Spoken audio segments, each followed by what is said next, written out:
ఇతర మత గ్రంథాలు మరియు వారి యొక్క మతస్థులు ఎక్కడికి వారి పుస్తకాలు మోసుకొని వెళ్ళరు. ఎందుకు మోసుకెళ్ళరంటే, ఒకటోది అక్కడ అసలు జీవం లేదని వాళ్ళకి తెలుసు, వీళ్ళకి పెద్ద ప్రయోజనం ఏమీ లేదు. నిజంగా అందులో దేవుడే అయితే తప్పకుండా మనకు ఆజ్ఞాపించినట్టు ఆజ్ఞాపిస్తాడు కదా. ప్రతిరోజు నా వాక్యమును దినదినము ధ్యానించుడి అని మన దేవుడు మనకు చెప్పాడు. నిజంగా మరి అందులో ఆ పుస్తకాలు ఉన్నాడు దేవుడు అయితే, ఈ గ్రంథాలు వదిలేసి వెళ్ళిపోతున్నారేంట్రా, ప్రతిరోజు దీన్ని మోసుకెళ్ళండి, చదవండి అని చెప్పాలి కదా వాళ్ళతో.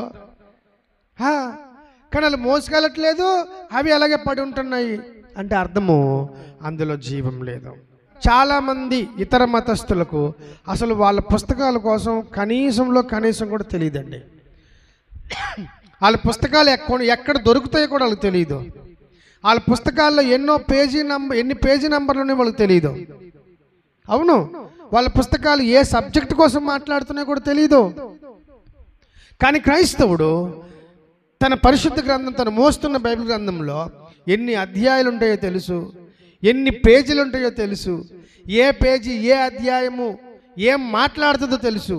అదే కాకుండా వారికి ప్రతిరోజు కంఠద వాక్యం కూడా అందులో నుంచి తీసుకొని మాట్లాడతారు. ఎందుకు అంటే వారికి తెలుసు అందులో జీవం ఉంది. దేవునికి స్తోత్రం కలుగునుగా. ఇతర మత గ్రంథాల్లో జీవం లేదు, అందుకే వాటిని పట్టుకోని అవసరం లేదు. పట్టుకోండి, నా గ్రంథం మోసుకొని తిరగండి, నా మాటలు నేర్చుకోండి అని అక్కడ ఆజ్ఞ కూడా లేదు. కారణం అక్కడ దేవుడు లేడు.